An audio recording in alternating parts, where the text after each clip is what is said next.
안녕하세요.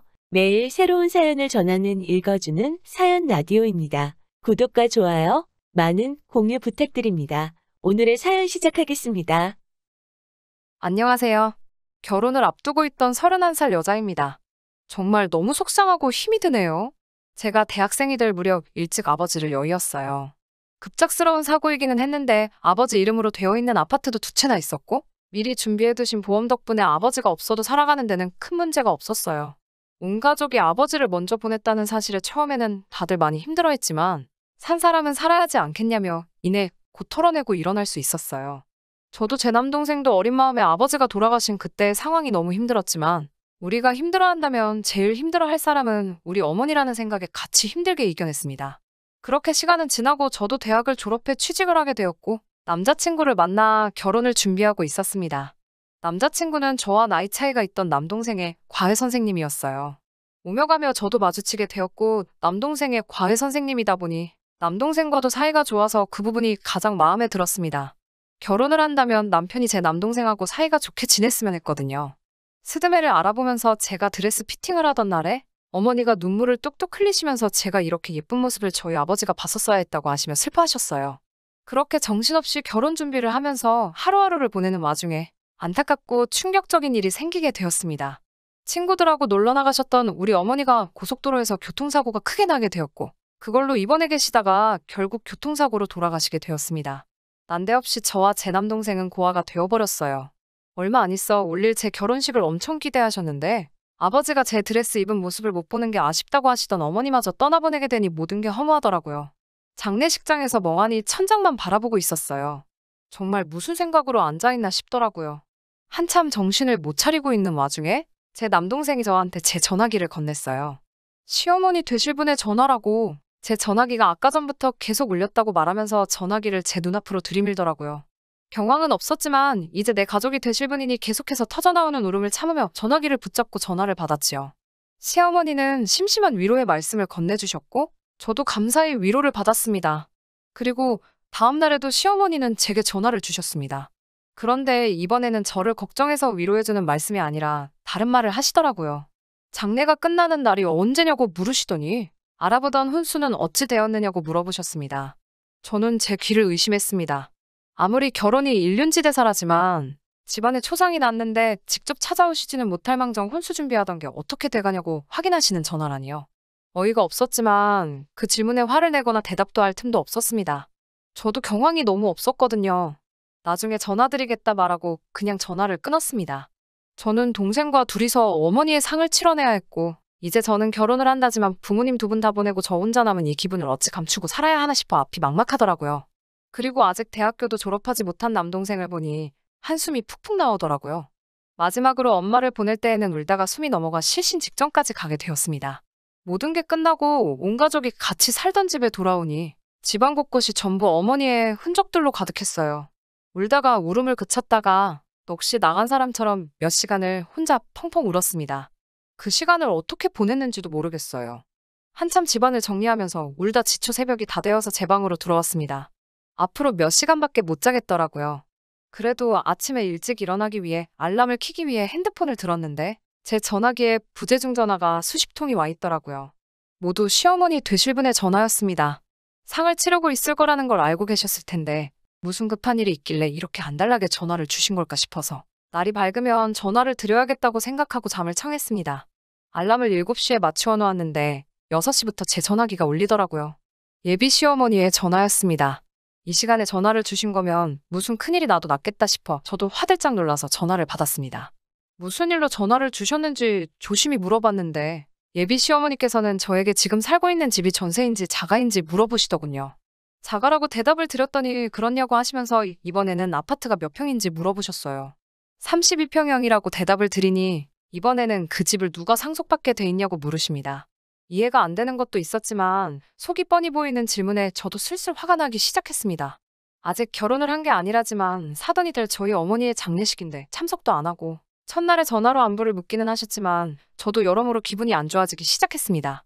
잠도 몇 시간 자지 못한 상황에 거기다 대고 뭐라 할 기운도 없고 예비 시모는 본인이 듣고 싶은 대답은 다 들었다고 생각했는지 아무튼 알겠다라고 대답하시면서 그냥 전화를 끊어버리셨어요.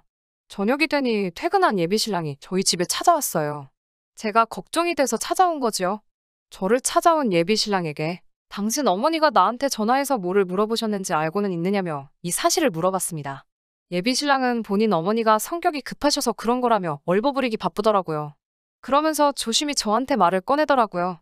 어머니랑 통화했으니 자기가 말 안 해도 알지 않냐면서 이 집은 제가 상속받게 된 걸 알고 있고 제 동생은 어머니가 동생 장가 갈 때를 대비해서 팔지 않고 가지고 계시던 아파트를 가져가기로 한 사실도 알고 있다라고 하면서 그러면 신혼집을 굳이 우리들이 구할 필요가 뭐가 있느냐면서 상속세와 혼수를 신랑 쪽에서 해올 테니 우리는 그냥 이 집에 신혼살림을 차리자고 단도직입적으로 물어보더라고요. 돌아가신 어머니가 상속을 어떻게 하시는지 그걸 어떻게 그렇게 잘 알고 있느냐고 물었더니 전날 제가 통화가 안 돼서 예비신랑이 제 동생한테 전화해서 다 물어봐서 이미 알고 있다고 하더라고요. 동생은 경황이 없는 가운데 매형될 제 남자친구가 하는 말에 그 상황에서도 상속을 어떻게 받게 되는지 일일이 다 설명해준 모양입니다. 정말 참기 힘들었고 쏟아져 나오는 화를 주체할 수가 없더라고요. 너네가 인간이 맞냐고 다른 사람도 아니고 아내 될 사람 그리고 며느리 될 사람이 어머니를 잃었는데 그것도 몇 달 지난 게 아니고 바로 어제 보내드렸는데 그 와중에도 신혼집 구하는데 돈 몇 푼 아끼려고 이러고 있는 게 말이나 되냐며 소리를 질렀죠. 우리 엄마 입원해 계신 동안 병문안도 한 번 안 왔으면서 고작 생각한다는 게 우리 엄마 돌아가시면 신혼집이 저절로 마련될 거라 이미 계산하고 있었다는 게 말이나 되냐고. 솔직히 장례 치르는 중에도 너네 엄마가 미친 듯이 전화하면서 아파트 평수를 물어보고 자가인지 전세인지 확인하려고 하는 전화질에 시어머니들 분에 인성에 실망감이 가득했는데 그 와중에 너는 나보다 더 어린 내 동생한테 전화해서 상속이 어떻게 되는 건지 알아본다는 사실이 소름이 돋는다고 했어요. 사돈 되실 분이 자꾸 하셨는데도 너네 엄마는 코빼기도 안 비치던 것도 이해가 가질 않았는데 그런 부모님 밑에서 자란 너가 하는 행동을 보니 미래가 안 봐도 뻔하다고 그냥 이 결혼은 없던 걸로 하자고 소리쳤어요. 예비신랑은 어이가 없게도 그래서 그런 거였냐며 자신이 뱉은 말에 사과도 하지 않고 내일 다시 전화하겠다며 집으로 돌아갔습니다. 그리고 나서는 집에 가서 지네 엄마한테 방금 있던 일을 미주알 고주알 다 일러바쳤나 봅니다. 오밤중이 돼서 시어머니한테서 또 전화가 불이 나듯 오더라고요. 일부러 안 받고 있었는데 전화기가 꺼질 생각도 안 하고 계속 오는 전화에 본인들이 한 행동을 뉘우치고 이제 진정사과를 하려나 싶어 전화를 받았는데 저의 오산이었습니다. 사과는커녕 저한테 거래를 하자는 식으로 제안을 하더라고요. 이제 저한테 집이 생겼으니 상속세랑 혼수를 자기들이 해온다는 건 당연한 거고 거기에 돈을 더 보태줄 테니 집을 팔아서 현금화를 시키라고 제안을 하더군요. 저희 집을 판 돈과 자기들이 주는 돈을 합해서 더 큰 집을 구해주겠다고요. 예비신랑이 더 큰 집을 구해주겠다고 하는 말을 빼먹었다고 그런 뜻이 아니었다고 오해하지 말라고 설명을 하는데 제 눈에는 그 두 사람이 인두겁을 쓴 하찮은 미물로밖에 보이지 않더라고요. 그 말이나 이 말이나 다르게 뭔지 본인들이 진짜 잘못한 게 무엇인지는 끝까지 알지도 못하고 뚫린 입이라고 더 큰 집에 살게 될 테니 저한테 이득이라는 식으로 고집 좀 그만 부리라고 말하는 꼬라지를 보아하니 더 안 봐도 알겠더라고요. 상속받으면서 생길 세금이 앞으로 우리 결혼하고 나서 절약하게 될 돈이 문제가 아니고 앞으로 저한테 무슨 일이 일어난다고 한들 그 집구석에서 제가 받을 대우가 눈에 안 봐도 뻔했어요. 게다가 이제 부모님도 안 계시니 제가 시댁에 매여 살 거라고 생각하신 건지 저를 아주 만만히도 본 것 같습니다. 그 사람들한테는 지네 가족이 최우선이고 그 다음이 돈, 그리고 그 다음이 저라는 생각밖에 들지 않았습니다. 더 할 말이 없다고 해도 자꾸만 다시 생각해보라고 강요하는 말에 저는 그렇다면 내일 직접 얼굴을 보고 이야기하자고 말하고 전화를 끊었습니다. 그리고 저는 다음날 친척들을 전부 다 저희 집으로 불렀습니다. 만나기로 1시간보다 일찍 친척들을 소집을 했고 신발을 숨기고 전부 방에 들어가서 기다려 달라고 했어요. 친척들은 설마 사람들이 그러겠냐고 제 말을 믿지 않고 오히려 제가 어머니가 돌아가신 일로 마음의 상처가 커서 결혼을 뒤집으려고 하는 건가 하고 생각을 했거든요. 이윽고 두 사람이 도착을 했지요.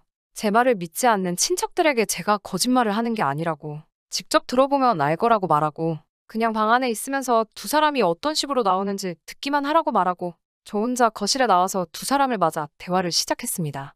두 사람은 역시 저에게 사과를 하러 온 것이 아니었습니다. 여전히 어머니가 남겨준 집을 가지고 결혼 비용을 아끼기 위해 저에게 사탕발림을 하러 온 것이었어요. 저는 두 사람의 행동이 너무했다는 식으로 일관하고 쉽게 마음을 열려고 하지 않았습니다.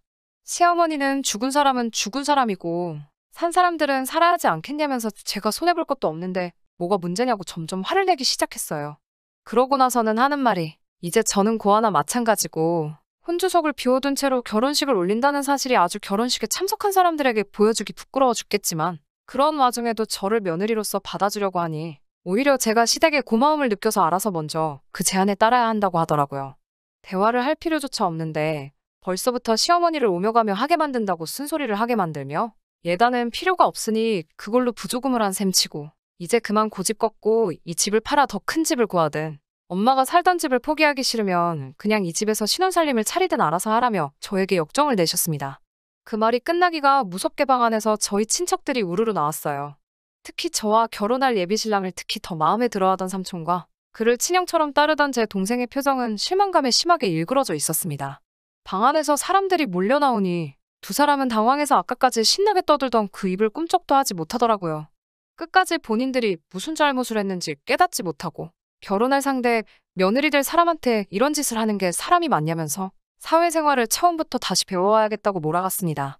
세상 천지에 사돈상 치르는데 재산이 어찌 되었냐고 묻는 사람이 어딨겠냐며 공감 능력도 터무니없이 부족하고 사람 알기를 우습게 아는 집안에는 이제는 제가 시집을 가겠다고 우겨도 보낼 생각이 없다며 두 사람 보고 이제 제 근처에는 얼씬도 하지 말라고 앞으로 제 앞에 다시 한번 나타난다면 그땐 재미없을 줄 알라며 한 소리를 했습니다. 두 사람은 결국 포기하고 돌아갔고 그 뒤로도 정말 후환이 무서운지 아무 연락도 없습니다. 잠시나마 진심 어린 사과를 하지 않을까 기대한 제가 정말 바보 같습니다. 처음부터 이런 낌새를 알았더라면 좋았을 테지만 그래도 지금이라도 알게 되었으니 다행이라고 생각합니다. 이런 쓰레기 같은 집구석에 시집가지 말라는 엄마의 선물이라고 생각하라지만 돌아가신 어머니를 생각하면 고작 이런 걸로 어머니와 바꿔야 했냐는 생각이 들며 처음부터 눈치채지 못한 제 자신이 너무 원망스럽네요. 가끔씩 동생한테 연락을 시도해본다고 하는데 동생도 화가 풀리지 않아서 연락을 받고 있지는 않다고 하네요. 전화를 받아서 욕짓거리라도 한다발 해주고 싶지만 그동안의 정이 있으니 거기까지는 하지 않겠다고 합니다. 어떻게든 그 집구석하고 두 번 다시 엮이지 않고 저도 이 아픔을 털어내고 새 출발을 하는 게 돌아가신 어머니 아버지를 위해 그리고 저를 위해서도 가장 좋은 결정이라고 생각하고 저도 하루빨리 마음 추스르고 새로운 시작을 위해 노력해야 할 것 같습니다. 긴 이야기 들어주셔서 감사합니다. 오늘의 사연은 여기까지입니다. 구독과 좋아요, 알람 설정해주시면 앞으로 더 좋은 사연으로 찾아오겠습니다. 감사합니다.